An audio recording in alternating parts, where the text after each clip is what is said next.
এই ভারতের স্বাধীনতায় কত হয়েছে সংগ্রাম, কত হয়েছে সংগ্রাম। তখন সবাই ছিল ভারতবাসী, ছিল না হিন্দু মুসলমান। তখন সবাই ছিল ভারতবাসী, ছিল না হিন্দু মুসলমান।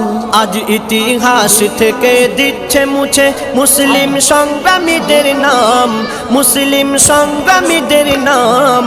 অবদানের বদলে আজকে তাদের করছে অপমান, অবদানের বদলে আজকে তাদের করছে অপমান। তখন না ছিল ওই বাংলাদেশ, না ছিল পাকিস্তান। আন্দোলন করেছিল মিলে হিন্দু মুসলমান। কত ধর্ম, কত জাতি, কত ভাষার এই দেশ, শুধু মুসলিমদের বলছে কেন